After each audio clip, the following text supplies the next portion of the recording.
tariqan yaltamisu fihi ilman sahalallahu lahu bihi tariqan ilal jannah, yang artinya barang siapa melewati suatu jalan untuk mencari ilmu, Allah memudahkan segala jalannya menuju surga. Nah, menurut penelitian dari Muhammad Nasir Al-Din Albani, kualitas hadis ini sahih seperti yang tercantum dalam kitabnya Sahih Al-Jami' Al-Shaghir jilid 5 halaman 302. Hadis ini tercatat dalam Sahih Muslim hadis nomor 2699 dan terdapat juga di Sunan Abu Daud 3643.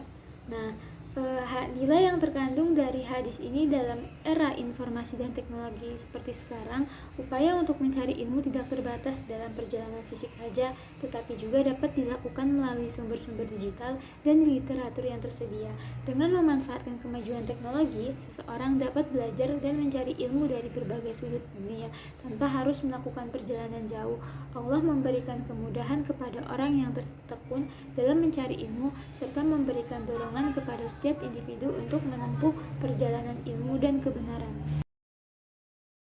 Man su'ila an ilmin alimahu summa katamahu uljima yaumal qiyamati bilijamin minnar, yang artinya barang siapa ditanya tentang suatu ilmu yang diketahuinya lalu ia menyembunyikannya, maka dia dikekang pada hari kiamat dengan kekangan dari neraka.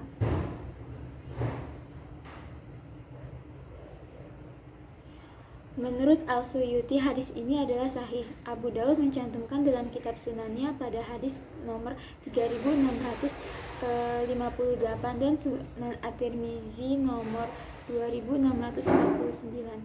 Nah, nilai yang terdapat dari hadis ini tuh dapat diambil, yaitu dapat mendorong orang untuk berbagi pengetahuan yang dimilikinya, dapat mencegah munculnya sifat sombong dan menyombongkan diri karena pengetahuan yang dimiliki, serta tindakan yang menyembunyikan ilmu pengetahuan dapat berdampak pada kehidupan akhirat.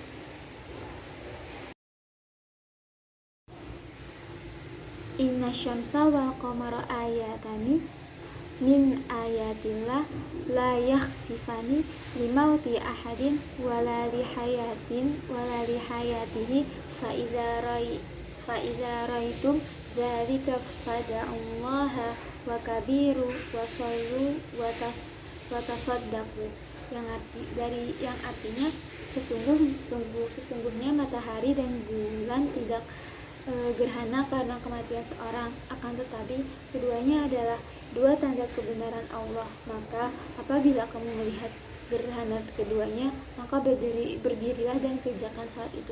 Hadis riwayat Bukhari dan Muslim.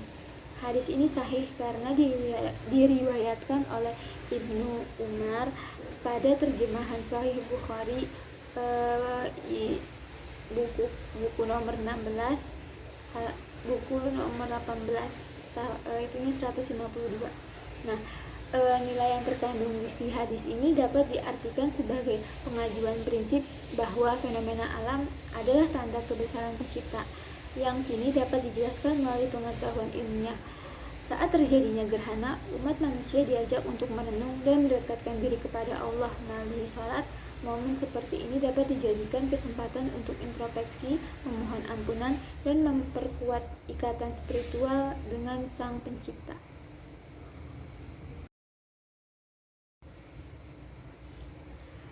Annahu qala likulli da'in dawaun fa iza usiba dawa'ud da'i baru'a bi idnillahi azza wa jalla. Setiap penyakit ada obatnya. Apabila ditemukan obat yang tepat untuk suatu penyakit, maka akan sembuh penyakit itu dengan izin Allah Azza wa Jalla. Hadis riwayat Muslim nomor 4084 di dalam kitab Sahih. Nah, nilai yang terkandungnya ini, kehadiran suatu obat baru dapat memberikan harapan hidup bagi banyak orang yang terkena dampak penyakit yang sulit disembuhkan. Meskipun obat ditemukan dan digunakan, hikmah ini mengingatkan kita bahwa kesembuhan sepenuhnya tergantung pada izin Allah. Hal ini memperkuat keimanan dan keyakinan bahwa Allah lah yang memiliki kendali yang mutlak atas segala hal. man qata'a sidratan sawaballahu ra'sahu finnar, yang artinya barang siapa yang menebang pohon sidrah sejenis bidara, maka Allah mengarahkan kepalanya kepada neraka. Hadis riwayat Ahmad. Hadis di atas dinilai sahih oleh Albani, di mana Al-Munawi Al-Qadimiyah volume 6 nomor 267. Nah, nilai yang terkandung di sini adalah hikmah dalam diambil, yaitu hadis ini dapat dipahami sebagai upaya untuk mencegah tindakan merusak, termasuk pembabatan pohon yang dapat membahayakan lingkungan. Islam mendorong untuk menjaga keseimbangan alam dan mencegah kerusakan yang tidak perlu.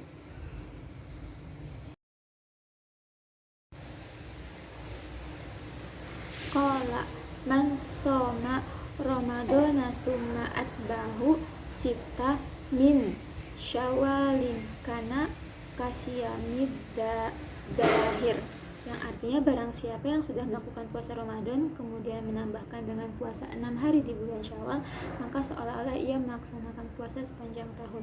Nah, hadis ini hadis riwayat Muslim nomor 1164. Hadis ini dapat dikaitkan dengan konsep penjumlahan dalam matematika. Puasa Ramadan ditambah dengan 6 hari di bulan Syawal dapat dianggap sebagai proses penjumlahan, di mana hasil penciptaan kesan puasa sepanjang masa. Meskipun puasa tersebut hanya 6 hari, pahala yang diumpamakan seolah-olah melaksanakan puasa sepanjang masa. Ini menunjukkan kemurahan Allah dan kebaikan Allah terhadap hambanya yang bersungguh-sungguh dalam beribadah.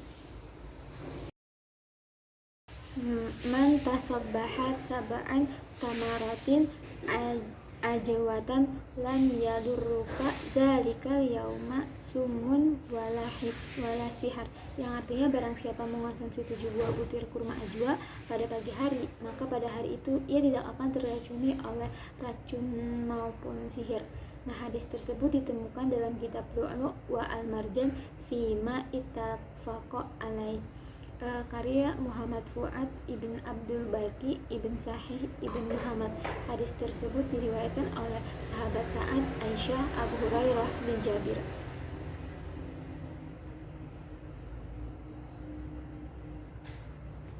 Nilai yang terkandung dari hadis ini, meskipun hadis ini memiliki dimensi spiritual, hikmah yang dapat diambil adalah pentingnya kesehatan dan keamanan.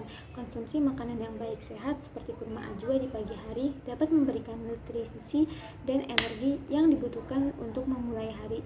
Nah, keyakinan dan lalu hikmah yang kedua ada munculnya keyakinan umat Islam dalam perlindungan Allah. Meskipun secara harfiah kurma ajwa tidak membuat seseorang kebal terhadap racun atau sihir, keyakinan pada keberkahan dan perlindungan dari Allah dapat memberikan ketenangan.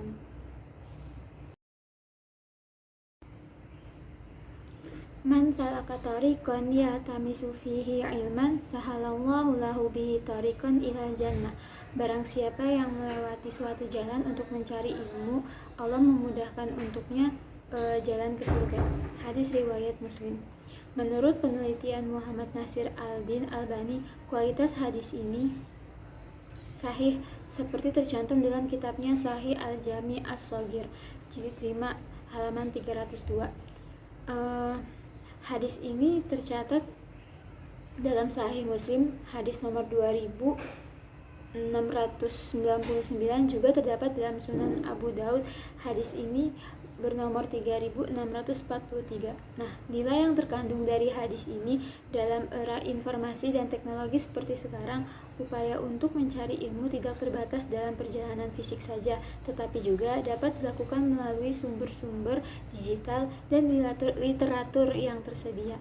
Dengan memanfaatkan kemajuan teknologi, sumber-sumber digital dan literatur yang tersedia, dengan memanfaatkan kemajuan teknologi, seseorang dapat belajar dan mencari ilmu dari berbagai sudut dunia tanpa harus melakukan perjalanan jauh.